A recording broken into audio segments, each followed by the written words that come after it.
Assalamualaikum warahmatullahi wabarakatuh. Alhamdulillah kita ucapkan kehadiran Allah Subhanahu wa taala. Di pagi yang cerah ini kita masih diberikan kesehatan sehingga dapat melaksanakan aktivitas kita sebagaimana biasanya. Selawat beriring salam kita hadiahkan kepada junjungan kita baginda Nabi besar Muhammad sallallahu alaihi wasallam, yang mana syafaat dari beliau nanti akan kita harapkan pada hari pembalasan kelak. Amin, amin ya robbal alamin. Anak-anak bapak sekalian, di pertemuan kita yang keempat kali ini kita akan membahas yaitu pengolahan hasil perikanan dan peternakan, di mana pada materi kita sebelumnya kita sudah membicarakan mengenai budidaya ikan konsumsi. Pada pagi hari ini kita akan lanjutkan materi kita yang berikutnya tentang pengolahan hasil perikanan dan peternakan. Anak-anak bapak sekalian, kita masuk di peta konsep. Peta konsep ini merupakan suatu petunjuk agar kita dapat mempelajari dan sekaligus membahas materi apa yang akan kita pelajari pada pagi hari ini. Untuk pengolahan hasil peternakan dan perikanan, ada dua bagian besar yang akan kita bicarakan. Yang pertama adalah pengolahan hasil peternakan dan perikanan menjadi makanan. Di sini terdapat 5 bagian, yaitu pengertian, jenis dan manfaatnya, metode pengolahan, tahapan pengolahan, dan yang berikutnya adalah kemasan dan penyajian produk pengolahan. Itulah untuk topik yang pertama. Sedangkan di topik yang kedua, nantinya anak-anak bapak kita akan membahas mengenai pengolahan hasil peternakan dan perikanan menjadi olahan pangan setengah jadi. Setelah anak-anak bapak mengetahui peta konsep, maka kita akan masuk di tujuan pembelajaran. Tujuan pembelajaran kita pada pagi hari ini ada 3. Yang pertama adalah anak-anak bapak diharapkan mampu menyampaikan pendapat tentang pengertian, jenis, dan manfaat dari bahan pangan hasil peternakan dan perikanan, serta bahan setengah jadi dari bahan yang sama sebagai ungkapan rasa bangga dan wujud rasa syukur kepada Allah Subhanahu wa taala sebagai bangsa Indonesia. Yang kedua adalah diharapkan anak-anak bapak mampu mengidentifikasi bahan-bahan, alat-alat, metode, beserta proses pengolahan yang digunakan pada pembuatan produk bahan pangan jadi dan bahan pangan setengah jadi dari hasil bahan hasil peternakan dan perikanan di wilayah setempat berdasarkan rasa ingin tahu dan peduli terhadap lingkungan. Sedangkan yang ketiga adalah anak-anak bapak diharapkan mampu untuk merancang pembuatan produk olahan makanan dari bahan pangan hasil peternakan dan perikanan menjadi makanan, bahan setengah jadi, dan bahan jadi berdasarkan keaslian dan estetis pada diri sendiri dengan penuh tanggung jawab dan disiplin yang tinggi. Setelah anak-anak bapak mengetahui tujuan pembelajaran pada pagi hari ini, maka kita masuk ke materi inti. Kita akan membahas mengenai pengertian dan fungsi pengolahan hasil peternakan dan perikanan. Yang dimaksud dengan pengolahan hasil peternakan dan perikanan adalah suatu tindakan untuk meningkatkan nilai guna hasil yang pada turunannya akan memperoleh suatu bentuk yang lebih baik.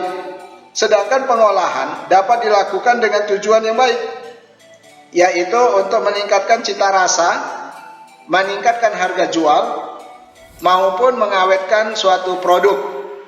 Sedangkan produk panganan dari bahan daging dan ikan yang diolah secara langsung merupakan panganan yang mengandung protein hewani.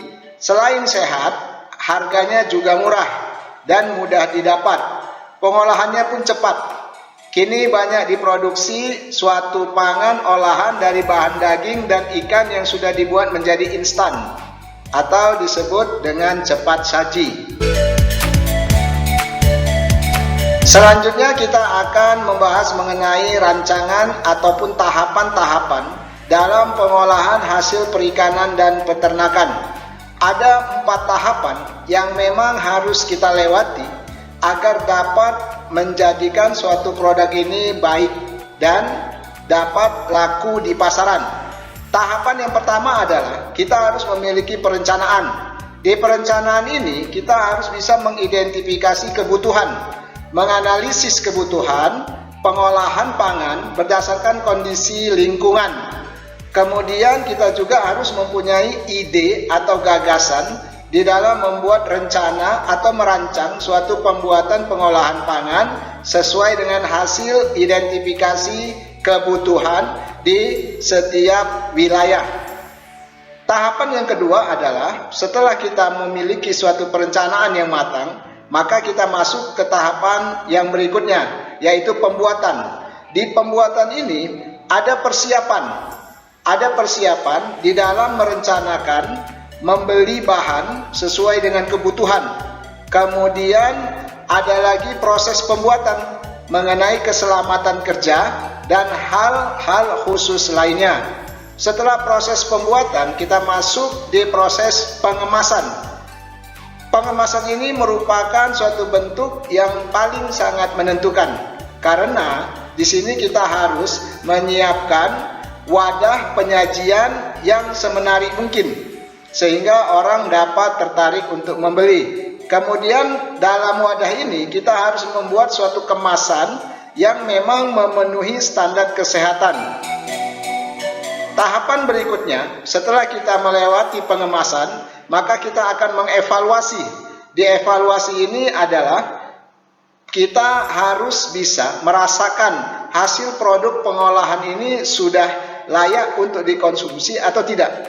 Setelah layak, maka kita akan mengevaluasi seluruh proses atau setiap tahapan pembuatan pengolahan sebagai bahan perbaikan untuk masa-masa yang akan datang. Jadi keempat siklus ini akan terus berputar sampai proses ini berjalan dan akhirnya nanti dia akan dapat menuju ke suatu titik kesuksesan. Selanjutnya, setelah kita melewati proses tahapan-tahapan, maka kita akan melakukan suatu penyajian dan pengemasan, di mana pengemasan makanan adalah cara untuk menyuguhkan produk yang sudah kita hasilkan kepada orang lain untuk diperjualbelikan.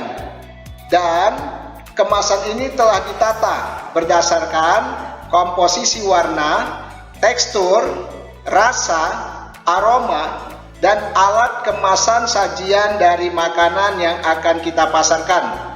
Ada 3 tujuan dari pengemasan makanan. Yang pertama adalah tujuannya 1, melindungi isi dari makanan yang sudah kita proses. Sedangkan tujuan yang kedua adalah sebagai daya tarik dan pembeda kepada konsumen agar dapat dibeli dengan harga yang sudah ditentukan. Yang ketiga adalah tujuan pengemasan sebagai informasi mengenai makanan yang sudah kita olah. Setelah kita membahas mengenai pengemasan, maka kita masuk bagaimana alat-alat yang akan kita pergunakan nantinya di dalam pengolahan hasil perikanan dan peternakan. Ada beberapa alat yang memang mesti kita pergunakan dan kita memang mesti mengetahui alat-alat yang akan kita pergunakan dalam pengolahan hasil perikanan dan peternakan. Di monitor, anak-anak Bapak dapat melihat gambar alat-alat yang memang sudah tampil. Di bagian pojok sebelah kiri, di situ ada kompor sebagai sumber utama untuk pemanas makanan. Kemudian ada lagi sendok atau spatula. Kemudian ada lagi itu telanan untuk bantalan dalam hal motong-motong irisan. Kemudian ada pisau, ada disebut panci, ada blender, ada kuali, dan ada juga alu untuk menghaluskan bahan-bahan yang memang keras sehingga dibutuhkan alu untuk melunakkan bahan yang akan kita gunakan. Setelah kita mengenal alat dan bahan tadi, maka kita akan melakukan suatu proses pembuatan. Proses pembuatan yang kita tampilkan di sini adalah cara memasak gulai ikan, yang mana anak-anak Bapak bisa melihat gambar tersebut di monitor. Di gambar yang pertama di situ ada ikan yang memang sudah disiang dan siap untuk dimasak. Kemudian ada beberapa rempah-rempah di gambar yang kedua. Ini rempah-rempah ini akan kita masukkan ke dalam blender, kemudian kita haluskan. Ada juga sebagian yang ditumis. Setelah proses ini selesai, maka kita akan masukkan suatu air santan, dan di situ ada beberapa daun-daunan yang nantinya akan menjadikan aroma masakan kita menjadi lebih wangi. Jadi sebenarnya proses pembuatan ikan ini, memasak gulai ikan ini salah satu contoh yang anak-anak Bapak bisa lihat. Tetapi masih banyak lagi contoh-contoh yang lain yang bisa dibuat. Setelah kita membahas tahapan demi tahapan, maka sebelum pembelajaran ini kita akhiri, ada rangkuman yang anak-anak Bapak bisa membuatnya. Yang pertama adalah ikan merupakan jenis hewan golongan Pisces yang memiliki kandungan protein hewani. Yang kedua, ayam adalah jenis hewan yang masuk kelompok apes dan memiliki kandungan protein. Yang ketiga, sapi adalah jenis hewan yang masuk kelompok mamalia dan memiliki kandungan protein. Yang keempat, jenis ikan berdasarkan habitatnya antara lain adalah ikan di perairan tawar, ikan di perairan payau, dan ikan di perairan laut. Yang kelima adalah jenis daging dapat dibedakan berdasarkan hewan yang menjadi sumber daging. Jadi pada proses pembelajaran kita pada hari ini, kita sudah membuat suatu bentuk rangkuman yang sederhana. Demikianlah pembelajaran kita pada pagi hari ini.